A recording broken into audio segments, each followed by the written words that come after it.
Imagine a city where the youngest mayor in over a century takes office, the first Muslim and first South Asian at City Hall, and the election becomes a referendum on affordability, populism, and the future of liberal democracy. This isn't fiction, it's real, and it happened in New York City in 2025. Today on Bookistan Mindset, we dive into how Zohran Mamdani did the seemingly impossible, shattered expectations, and what his win tells us about politics, power and mindset in the 21st century.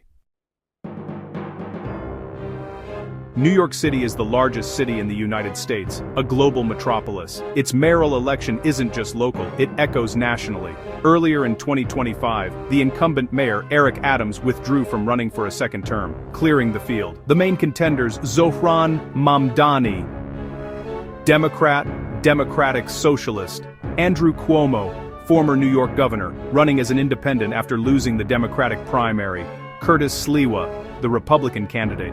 Polls had Mamdani leading by wide margins. His campaign centered on affordability, public services, and bold progressive promises. The election became, honestly, a landmark moment for left-wing politics in a major U.S. city.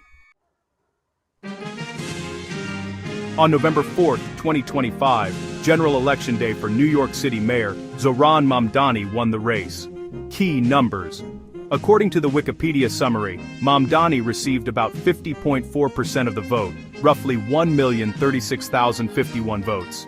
Cuomo got around 41.6%, about 854,995 votes. Sliwa had about 7.1%. That marked the first Muslim mayor of New York City, and the youngest mayor in over a century for NYC. It was a decisive victory. Early calls of the race showed his win. Turnout was one of the highest for a mayoral election in decades for NYC. New Yorkers made history, electing the city's first Muslim mayor and its youngest in over a century. Authentic voice and narrative. Mamdani positioned himself as a voice for affordability, for the younger generation, for renters and immigrants. That really resonated in a city with a high cost of living. Grassroots campaign, more boots on the ground, less relying on big money. An insurgent against the political establishment, with Cuomo representing that old guard. Clear progressive agenda. He embraced being a democratic socialist, for example talking about rent control, free buses, raising wages.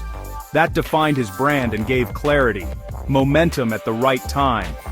He crushed the Democratic primary via ranked choice voting, securing the nomination. Public sentiment aligned. Polling showed the economy and cost of living were top concerns. Mamdani's message really lined up with that.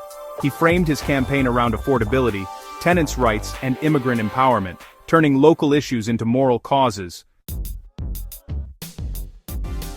Here are some of his key policy pledges and, how they really reflect a mindset shift. He talked about rent freezes or stronger tenant protections in rent-stabilized units. He wants to build affordable housing at scale. Free bus transit for city buses is on his agenda, making public transit more accessible for everyone. He's also pushing for raising the minimum wage, some sources say up to $30 an hour, and taxing the wealthiest residents more. Now, his broader vision is pretty striking. City of immigrants, city built by immigrants, and as of tonight, led by immigrants. So, what does all this mean in terms of mindset and broader learning? Well, it's about boldness over incrementalism. Instead of just small tweaks, he's pitching large structural change. He's embracing his alternative identity, being young, first generation, progressive, and making that a strength, not a weakness. His vision comes with urgency. He's talking about change now, not later, aiming for a city that we can afford, and he's building from below, mobilizing young voters, newcomers, and renters, rather than relying purely on business elites. As Zohran Mamdani put it, we will make New York a city that everyone can afford to live in. Of course, big promises come with big challenges. Implementation risk is real. These ideas cost money. So how will New York City actually pay for free buses, higher wages, and affordable housing at scale? There's also business and elite pushback. His tax-the-rich agenda might alarm business leaders, and there's definitely some tension with policing and public safety issues. Some polls even show a bit of unease among voters. Politically, there's pushback too. Republicans and some Democrats have labeled him socialist or communist, and federal or state relations, especially when it comes to funding, could get strained. Then there's the question of experience and governance. At 34, and being relatively new new to high executive office, people are definitely going to raise questions about whether he's ready. And let's not forget the mood of the city voter excitement gave him a boost, but high expectations mean he's under a lot of pressure to deliver. Funding free transit, managing elite pushback, proving governance chops. His next test begins now. So, what can we learn from all of this? First, be authentic. Mamdani didn't shy away from being progressive, he really leaned in. If you stand for something, own it. Define your narrative. He told a story of affordability, immigrant success, and generational change. And that became the lens through which people saw him. Connect with the major pain point, cost of living, rent, transport. These are issues people feel every single day. Addressing pain is powerful. Mobilize the base but reach beyond it. He energized young voters and those who are often disengaged, yet he still had to appeal broadly enough to win.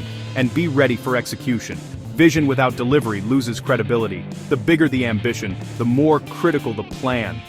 Mamdani's story isn't just political, it's psychological. Vision plus authenticity plus execution equals transformational leadership. So, there you have it. Zohran Mamdani's remarkable win isn't just a story of politics, it's a story of mindset. From outsider to victor, from promise to power. It's proof that when you combine clarity of vision, deep alignment with people's urgency, and bold authenticity, you can disrupt even the most established systems. As students, as future leaders, as people preparing for competitive exams, like the CSS or beyond, there's a lesson here. Identify the real problem. Position yourself in the story of change, build grassroots strength, and don't be afraid to stand apart. If you enjoyed this breakdown, hit like, subscribe, and let me know in the comments. What part of Mamdani's win inspires you most? And what challenge in your life could you tackle with a similar mindset? Thanks for watching Bookistan Mindset. Until next time, keep reading, keep growing, and keep believing in what might seem impossible.